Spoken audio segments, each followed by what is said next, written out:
Praise the Lord. Morning మన్నాని కార్యక్రమానికి మిమ్మల్ని అందరినీ ప్రేమతో ఆహ్వానిస్తున్నాను. దేవుని కష్టం మీ పైన దిగి రావడం నేను చూస్తున్నాను. ఈ హస్తమే ఈ రోజంతా మిమ్మల్ని నడిపించబోతుంది, మీకు ధైర్యం ఇవ్వబోతుంది, మిమ్మల్ని బలపరచబోతుంది. మిమ్మల్ని చూసి మీ శత్రువులు గర్జిస్తున్నారు. నువ్వు ఎలా పైకి వస్తావేమో అని చూస్తున్నారు. నువ్వు ఎలా దీవించబడతావు మేము చూస్తామంటున్నారు. కొంతమంది అయితే మిమ్మల్ని సిగ్గుపరచాలని చూస్తున్నారు, అవమానపరచాలని చూస్తున్నారు. మీ మీద లేనిపోని నిందలు మోపి నేరారోపణ చేసి మిమ్మల్ని బాధ పెట్టాలని చూస్తున్నారు. కానీ వాళ్ళు చేసే ఏ ఒక్క పండగలు అది నిలబడదని పరిశుద్ధాత్మ దేవుడు చెప్తున్నాడు.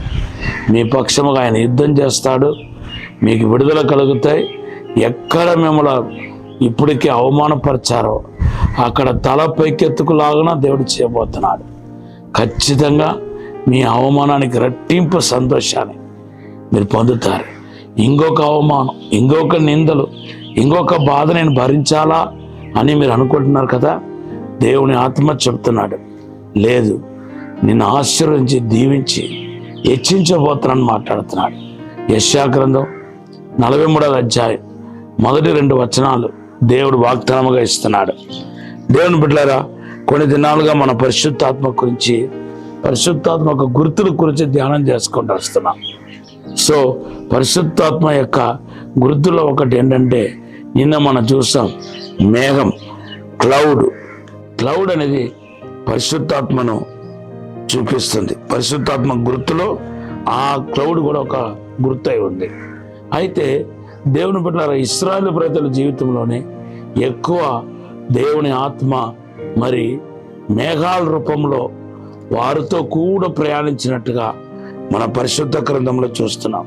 పరిశుద్ధాత్మ దేవుడికి ఉన్న ఒక ప్రత్యేకత ఏంటంటే, మనతో కూడా వస్తాడు, మనలో ఉంటాడు, మన పైన ఉంటాడు, మన చుట్టూ ఆవరించి ఉంటాడు.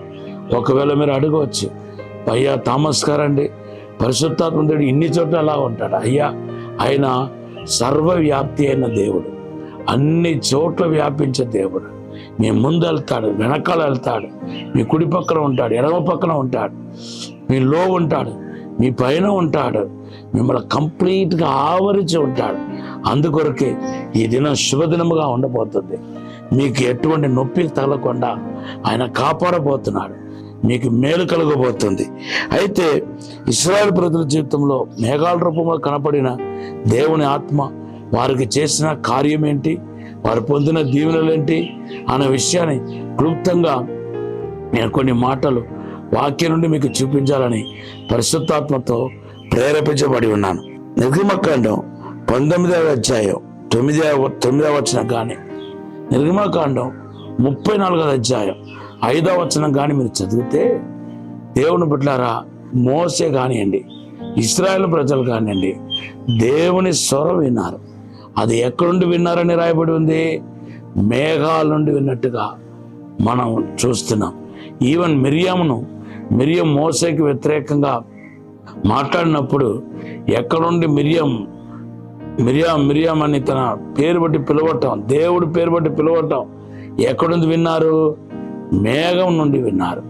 ఈరోజు మేఘ స్తంభము దేనికి గుర్తుగా ఉందంటే, పరిశుద్ధాత్మ యొక్క స్వరమును, దేవుని యొక్క స్వరమును వినిపించే ఆ వాటికి గుర్తుగా ఉంది. పరిశుద్ధాత్మ దేవుని యొక్క ప్రధానమైన పని ఏంటంటే, దేవుని తండ్రి అయిన దేవుని హృదయంలో ఉన్న వాటిని మనకు తెలియపరచటం, తండ్రి అయిన దేవుని యొక్క స్వరమును మనకు వినిపించటం.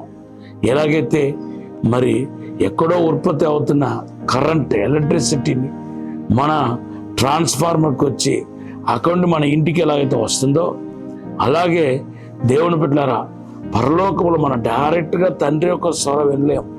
వింటే కనుక మసి అయిపోతాం, చనిపోతాం. అయితే ఆ స్వరమును పరిశుద్ధాత్మ దేవుడు ఆయన పొందుకొని, అది మనకు తగినట్టుగా, మన విశ్వాసానికి తగినట్టుగా మనం ఎలాగా మనకు చెప్తే మనకు అర్థమవుతాయో ఆ పద్ధతిలో ఆయన ఏం చేస్తున్నాడంటే, తన స్వరమును మనకు వినిపిస్తున్నాడు. ఈరోజు ఈ వాక్యం ఉంటున్న మీ జీవితంలో దేవుని యొక్క అసాధారణమైన అద్భుతమైన కార్యాన్ని మీరు చూడబోతున్నారు. ఆయన వెలుగును చూడబోతున్నారు. ఇంకొక కార్యం ఏంటంటే నిర్గమకాండ 16వ అధ్యాయం 10వ వచనంలో మనం చూస్తే, దేవుని బిడ్డారా, మరి మేఘాన్ని దేవుని మహిమ కమ్మగా ప్రతిరోజు మరి ఆ మేఘ స్తంభం నుండి పోషించబడినట్టుగా మన పరిశుద్ధ గ్రంథంలో చూస్తున్నాం. పగటి వేళలో ఇశ్రాయేలు ప్రజలకున్న అవసరాలు వేరు, రాత్రి వేళలో ఇశ్రాయేలు ప్రజల యొక్క అవసరాలు వేరు. పగటి వేళలో వాళ్ళు పోషించబడాలనేది దేవుని యొక్క చిత్తం, అది వాళ్ళ యొక్క అవసరం కూడా. అయితే రాత్రి వేళలో వాళ్ళకి వెలుగు కావాలి, ఎందుకంటే ఎడారిలో వెలుగు ఉండదు. అంతేకాదు, వెలుగుతో పాటు ఎటువంటి కీడు ప్రమాదం జరగకుండా, క్రూర జంతువులకు మరి అట్టాక్ జరగకుండా కాపాడాలి. ఈ రెండు పనిని ఎవరు చేస్తారంటే అగ్నిస్తంభం చేసినట్టుగా మన పరిశుద్ధ గ్రంథంలో చూస్తున్నాం. పగటి వేళలో మేఘపు స్తంభ రూపంలో కనపడిన అదే పరిశుద్ధాత్మ దేవుడు రాత్రి వేళలో అగ్నిస్తంభ రూపంలో కనపడటం ఎంతో అద్భుతంగా ఉంది. అంతేకాదా, పరిశుద్ధాత్మ దేవుడు ఒక చోట్లేమో పావుర రూపంలో కనిపించాడు, ఇంకొక చోట్లేమో పరిశుద్ధాత్మ దేవుడు అగ్ని రూపంలో కనిపించాడు, ఇంకొక చోట్లేమో పరిశుద్ధాత్మ దేవుడు వెలుగు రూపంలో కనపడ్డాడు. అందుకొరకు పరిశుద్ధాత్మ దేవుడు ఏ రూపంలో అయినా మీకు ప్రత్యక్షంగా కలుగుతాడు. ఈరోజు మీరు దుఃఖపడాల్సిన అవసరం లేదు, బాధపడాల్సిన అవసరం లేదు. మీకు ఎలాగైతే ఆ దినాల్లో ప్రతిరోజు మన్నా ద్వారా పోషించకుండా వచ్చాడో ఆ మేఘాల నుండి ఈరోజు కూడా దేవుడు మిమ్మల్ని సమృద్ధిగా పోషిస్తాడు. మీరు కానీ మీ పిల్లలు కానీ మీరు నాకు ఇది లోటుగా ఉంది, ఇది కొరతగా ఉందని చెప్పరు. ఆత్మీయంగా భూ సంబంధంగా మిమ్మల్ని దేవుడు పోషించడానికి సమర్థుడు. మీరు ఏం బాధ పెట్టుకోవద్దు, దిగులు పెట్టుకోవద్దు, ఆలోచించవద్దు. మీతో ఎవరు ఉన్నా ఎవరు లేకపోయినా దేవుడు మీతో ఉన్నాడు. ఆ ధైర్యంతో మీరు ముందుకు సాగాలని ప్రేమతో మనవి చేస్తూ గాడ్ బ్లెస్ యూ. ఇప్పుడు చిన్న ప్రార్థన చేస్తాను. పరిశుద్ధము నమ్మకమైన పరలోక తండ్రి, నీకు వందనాలు, స్తోత్రాలు ప్రభా. ఇప్పుడే నాయన తండ్రి, ఈ వాక్యం వింటున్న ప్రతి ఒక్కరి జీవితంలో అసాధారణమైన అద్భుతమైన కార్యం జరిగించండి, మహత్తరమైన కార్యం జరిగించండి. నీ విడుదల, నీ స్వస్థత, నీ ఆశీర్వాదం ప్రవహించాలని ప్రార్థన చేస్తున్నాను. ఇప్పుడే దేవుని మహిమ తాకాలని ప్రార్థన చేస్తున్నాను.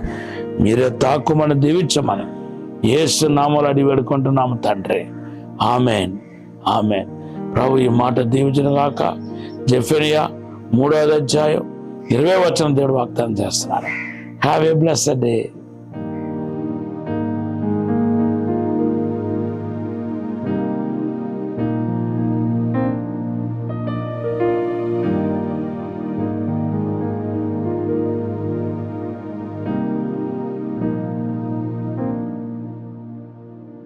సికింద్రాబాద్ లో దహించు అగ్ని పరిశుద్ధాత్మ అగ్ని సదస్సు ఆగస్ట్ 15వ తేదీన ఉదయం 10 గంటల నుండి ప్రారంభించబడును. ముఖ్య ప్రసంగికులు డాక్టర్ థామస్ గారు, డాక్టర్ శివ థామస్ గారు, దహించు అగ్ని మినిస్ట్రీస్, రాజమహేంద్రవరం. స్థలం R convention hall, DMart building, 2nd floor, Sarojini road, Secunderabad. మరిన్ని వివరాలకు 9494940072 మరియు 73. విజయవాడలో దహించు అగ్ని 7 అభిషేక స్వస్థత ఆదివారపు ఆరాధనలు ఆగస్ట్ 16వ తేదీ నుండి ప్రారంభించబడును. ప్రతి ఆదివారం సాయంత్రం 4 గంటల నుండి ప్రారంభించబడును. ముఖ్య ప్రసంగికులు డాక్టర్ థామస్ గారు, దహించు అగ్ని మినిస్ట్రీస్, రాజమహేంద్రవరం. స్థలం Sai Krishnateja function hall, beside CPI office, Hanuman Pet, Vijayawada. మరిన్ని వివరాలకు 9032224646 మరియు 9032224747.